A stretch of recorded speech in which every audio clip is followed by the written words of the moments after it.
Les accusations sont tombées. Ce sont finalement 2 joueurs de l'équipe de hockey de l'Université d'Ottawa qui sont accusés d'agression sexuelle.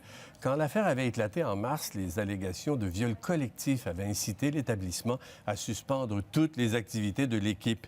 Les autres joueurs se dissocient maintenant de leurs 2 coéquipiers et veulent laver leur réputation. Laurie Trudel. Guillaume Donovan, 24 ans, et David Fouché, 25 ans, font maintenant face à la justice. Leur passage à Thunder Bay en mars dernier risque de leur coûter très cher, tant sur la glace qu'en dehors de la patinoire. L'enquête conjointe du service de police d'Ottawa, de la police de Thunder Bay et de la GRC a été concluante. The 2 accused were brought into the Ottawa Police Service this week, where they were formally charged with sexual assault. Sur le campus, la nouvelle ébranle. Les étudiants préfèrent s'abstenir de tout commentaire, mais le malaise est palpable. Par voie de communiqué, la Fédération étudiante affirme vouloir poursuivre le dialogue concernant la culture du viol trop présente sur le campus, selon elle, comme le témoignent ces accusations. L'un des 2 accusés, David Fouché, a rencontré son employeur vendredi. Ses patrons ont préféré ne pas renouveler son contrat de kinésiologue.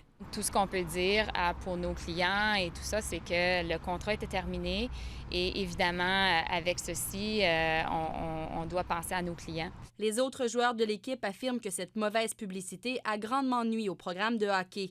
En mars dernier, des allégations de viol collectif flottaient dans l'air. À l'époque, l'Université d'Ottawa a mené une enquête interne, a suspendu le programme de hockey masculin et a même congédié l'entraîneur-chef de l'équipe.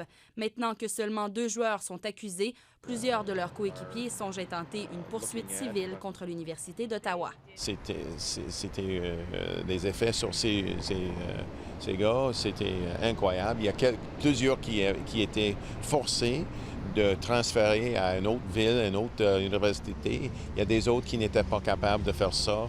Ça va affecter leur carrière, pas seulement à hockey, mais leur carrière en général. La direction de l'Université d'Ottawa refuse de commenter les accusations à la caméra, mais confirme que la suspension de l'équipe complète sera maintenue pour la prochaine saison. L'université dit aussi vouloir modifier les lignes de conduite pour ses étudiants athlètes. Ici Laurie Trudel, Radio-Canada, Ottawa.